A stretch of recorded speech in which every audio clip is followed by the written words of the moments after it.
It's very scary out here. You don't know what's gonna happen to you, you know?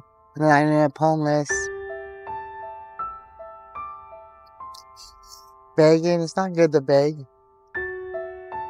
I don't want to be out here, but I'm hoping real soon I can get off the streets and become with some humanized living. I don't want to be here, never, no more. Suffer from a brain stroke. I can't walk. The streets is where nobody want to live, nobody. You tell me who want to live like this. Been out here 1 year, and no other choice. But I'm thankful I'm still alive, you know?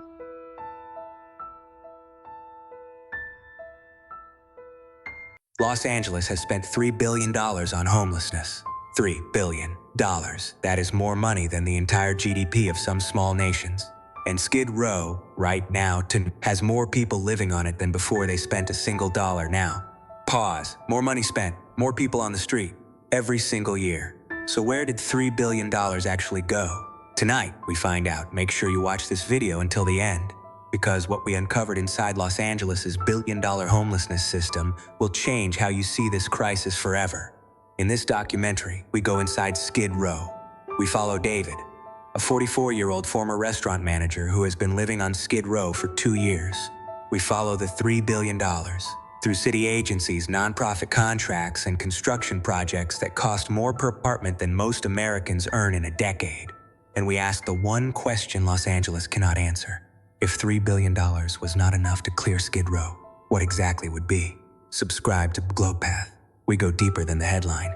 And this headline goes very deep. Hunger 1. David. 2 years on the same block, his name is David. He is 44 years old. For 11 years, he managed a restaurant in the Silver Lake neighborhood of Los Angeles. He knew every supplier, every staff member, every regular customer.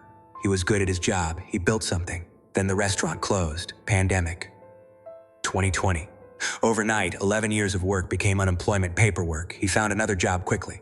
A smaller place. Less money. Then that closed too. By late 2021, David had gone through his savings, his credit, and the patience of the friend whose couch he had been sleeping on for 4 months. He ended up on Skid Row on a Tuesday in November. He told himself it would be 2 weeks, maximum. That was 2 years ago. Now pause. David is not who most people picture when they think of Skid Row. He is not someone who struggled his whole life.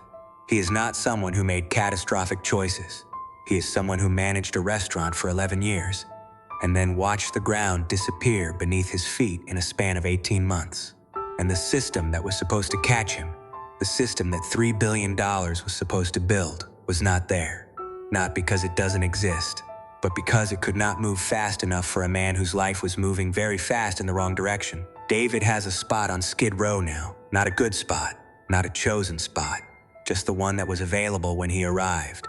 He keeps it organized. His things are neat. He has a routine. Because routine, he told us, is the only thing that makes this feel like something other than the end. Chapter 2, Skid Row. What $3 billion was supposed to fix. To understand where $3 billion went, you first have to understand what Los Angeles said it was going to do with it. In 2016, Los Angeles voters approved Measure HH, a $1.2 billion bond specifically to build permanent housing for homeless people. The promise was clear, the plan was specific, the timeline was set. 10,000 units of housing built across the city, delivered to people like David. Voters said yes, the money was approved, construction began, and then the numbers started to change. The first projects came in at $350,000 per unit, then $400,000, then $5,000. By 2023, some Measure HHH projects were costing $837,000 per unit. $837,000 for one apartment, for one person. Now pause. With $1.2 billion at $837,000 per unit, you can build approximately 1,400 units. The city promised 10,000. The math produces 1,400. That gap between the promise and the arithmetic is where the crisis lives. And while the math was failing, Measure HH was not the only money being spent. The state of California added billions more. Federal funding came in. County budgets were allocated. Total spending on homelessness in Los Angeles between 2018 and 2025 crossed $3 billion. $3 billion, and the homeless population of Los Angeles grew by over 40% in the same period. Not shrank, grew 40%. Clue Chapter 3. The $837,000 apartment, the number needs to be understood, not just heard. Understood, $837,000 for one apartment. In Los Angeles, a city where the median home price is approximately $900,000. The city is building apartments for homeless individuals that cost nearly as much as the median home. Now think about what $837,000 means in real terms. If you paid rent of $1,500 per month, a modest rent in most American cities, $837,000 would cover your rent for 46 years. 46 years of housing for what the city is spending to build one unit. If you gave $837,000 directly to a homeless person, they could rent an apartment in Los Angeles for over 25 years. One person, housed for 25 years. Instead, the system builds, slowly, expensively, at costs that should be impossible but have somehow become standard. Now pause. How does an apartment cost $837,000 to build? The answer has several parts, and none of them are simple. Land in Los Angeles is among the most expensive in the United States. A single lot in a decent neighborhood can cost millions. Construction costs have risen dramatically since 2020.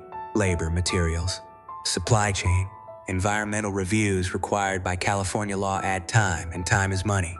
Neighborhood opposition, communities that do not want homeless housing nearby, creates legal challenges that delay projects by years. Each year of delay adds millions to the cost. And layered on top of all of this, administrative overhead, project management fees, consultant costs, architecture and design. By the time one unit is ready for one person, the number has climbed to something that no longer makes sense to anyone looking at it from the outside. David is looking at it from Skid Row. He told us he heard about the $837,000 apartments. He was quiet for a moment, then he said, "I managed a restaurant for 11 years. I never made $837,000 in my entire career combined, and they spent that on one apartment, and I'm still out here." Chapter 4. Where the money moved before it reached the street. Follow the $3 billion carefully. Because money, when it moves through a large bureaucratic system, does not travel in a straight line. It moves through layers. The city allocates funding. The funding goes to a coordinating agency. The coordinating agency contracts with nonprofits. Nonprofits hire staff, rent office space, pay administrators, fund outreach programs, run case management. Each layer is legitimate. Each layer has a purpose. Each layer has a cost. And by the time the money reaches the street, reaches the actual bed, the actual meal, the actual outreach worker walking Skid Row at midnight, a significant portion has already been used to fund the system that is supposed to fund the service. A 2023 audit of Los Angeles homelessness spending found that administrative costs across the system were consuming between 20 and 30 cents of every dollar. On $3 billion, that is between $600 and $900 million in administrative overhead. Now, pause. $600 million. That is more than the entire annual budget of many American cities, spent on administration, on the infrastructure around the help, not the help itself. Not one single dollar of that $600 million bought David a single night off the street. And yet, without that infrastructure, nothing would move at all. This is the paradox at the heart of the system. The overhead is real, the need is also real. And the money, even $3 billion, disappears into the gap between the two. Chapter 5, Inside Skid Row. What $3 billion looks like from the ground. We walked Skid Row on a Thursday morning in February 2026. The weather was mild, 62 degrees. By Los Angeles standards, a comfortable day. But Skid Row does not change with the weather. Approximately 4,000 people are estimated to be living on or immediately around Skid Row on any given night. The tents stretch for blocks. Some are elaborate, built up over months with structure and organization. Some are simple, a tarp, a sleeping bag, whatever could be found between the tents. People moving, people sitting, people in various states of what surviving looks like when it has been going on for years. We saw outreach workers, 3 teams in a space where 4,000 people live. They were doing what they could: water, food, information about shelter beds, basic medical checks. One worker, who has been doing this for 7 years, told us something that we have not forgotten. The ratio is impossible. 3 teams for 4,000 people. We could work 24 hours a day and not reach everyone. The system keeps telling us we're making progress. But I walk these same blocks every single day, and I don't see progress. I see the same people, in the same spots, sometimes in worse shape than the week before.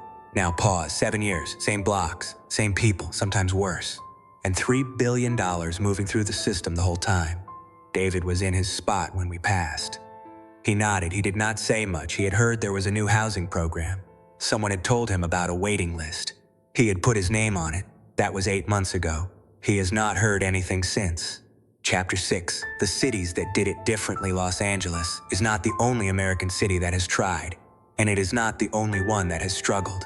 But there are places where things have moved differently, and looking at them is important. Houston, Texas is the most cited example of a city that reduced chronic homelessness significantly. They did not do it by spending more than Los Angeles. They did it by building a single coordinated system, one database, one intake process, one unified network that matched available housing to specific individuals faster than any previous approach. The result, a reduction in chronic homelessness of over 60% over 10 years. Not because Houston had better intentions, not because Houston had more money, because Houston's system was built to move quickly, and Los Angeles' system was built to move carefully. In a crisis measured in lives, carefully is sometimes the most expensive option. Now, pause. Los Angeles is not Houston. The scale is different, the land costs are different, the political environment is different. A Houston solution cannot be simply copied and dropped onto Skid Row. But the principle that coordination matters as much as funding is something Los Angeles has struggled to apply. $3 billion spent without the coordination that would have made it work faster. And David is still on the waiting list he put his name on 8 months ago. Hunger. Chapter 7. The question Los Angeles cannot answer. At a city council meeting in late 2025, a council member asked the head of the city's homeless services department a direct question. How many units have been delivered under Measure HH? How many people have been housed? What is the number?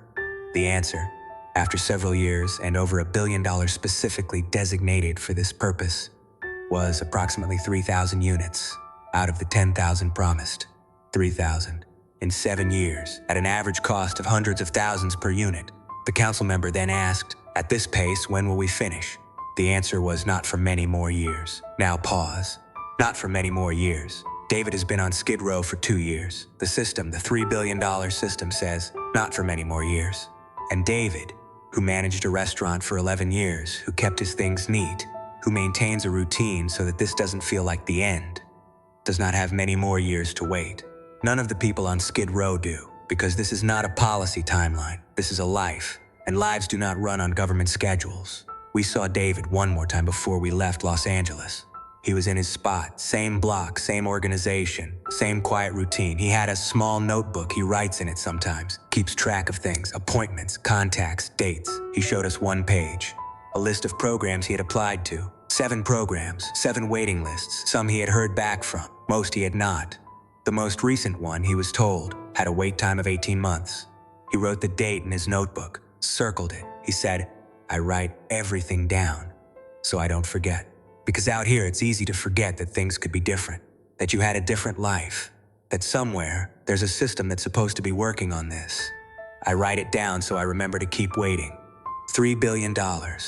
And David writes things down so he remembers to keep waiting. Now think about this, not as a policy question, not as a budget discussion.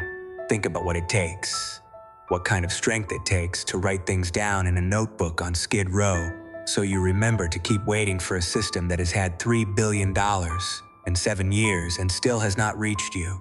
That strength is not the failure of the people on Skid Row. It is the measure of what the system has asked them to be. If this video made you feel something, share it. Because David's notebook deserves more than an 18-month waiting list, and the $3 billion that did not reach him deserves more than a press conference. Subscribe to Globe Path. Because next, we go inside another city, another billion, another waiting list, and what we found there is somehow even harder to explain. $3 billion. A notebook with 7 waiting lists, the same block, 6 years. This is Globe Path. We walk the streets that the money was supposed to reach. Subscribe, share this video, come back, because this story is not finished, and neither is David's waiting list.